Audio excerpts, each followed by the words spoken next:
পুঁইমাচা গল্প থেকে গুরুত্বপূর্ণ এমসিকিউ প্রশ্নোত্তরগুলি দেখে নাও। 1 নম্বর, পুঁইমাচা গল্পটি প্রকাশিত হয়েছিল প্রবাসী পত্রিকায়। পুঁইমাচা গল্পের প্রধান চরিত্র খেন্তি। খেন্তির পিতার নাম হলো সহায় হরি। খেন্তির মায়ের নাম অন্নপূর্ণা।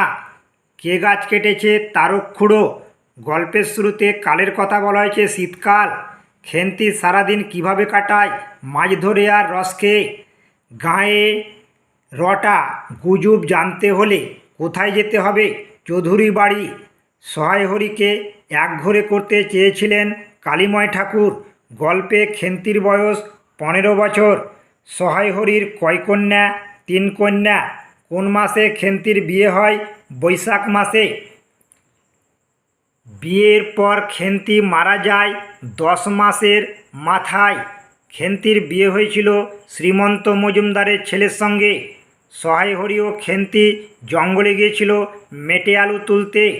সহায় হরি মেটে আলু এনেছিল বরজপোতার জঙ্গল থেকে।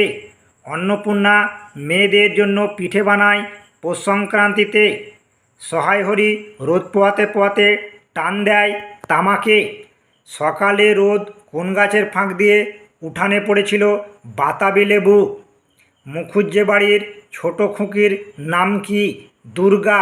বরজপোতার বনে দিনে দুপুরে লুকিয়ে থাকে বাঘ।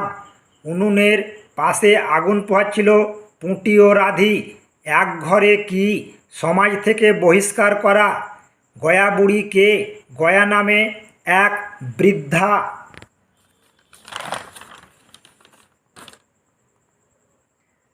শ্রোত্রিয় কি হিন্দুদের একটি গোত্রের নাম? অন্নপূর্ণা পৌষ সংক্রান্তিতে যে পিঠা বানিয়েছিল পাটিসাপটা। খেন্তির পাত্রের বয়স 40-এর বেশি নয়। খেন্তি মারা গিয়েছিল ফাল্গুন মাসে। খেন্তির যে রোগ হয়েছিল বসন্ত। খেন্তিকে তার শ্বশুরবাড়ির লোকেরা রেখে এসেছিল কালীঘাটে। খেন্তি যে গাছের চারা লাগিয়েছিল পুঁই। খেন্তি চিংড়ি মাছ এনেছিল গয়া পিসির কাছ থেকে। পুঁই শাকগুলি দিয়েছেন রায়কাকা। সহায় হরির ছোটো মেয়ের নাম রাধি। পিনটির বয়স খুঁজলে যে বলে জানা যায় প্রাগৈতিহাসিক। পুঁইমাচা গল্পের উৎস মেঘমল্লার। পুঁইমাচা গ্রন্থটির প্রকাশকাল 1931 খ্রিস্টাব্দ।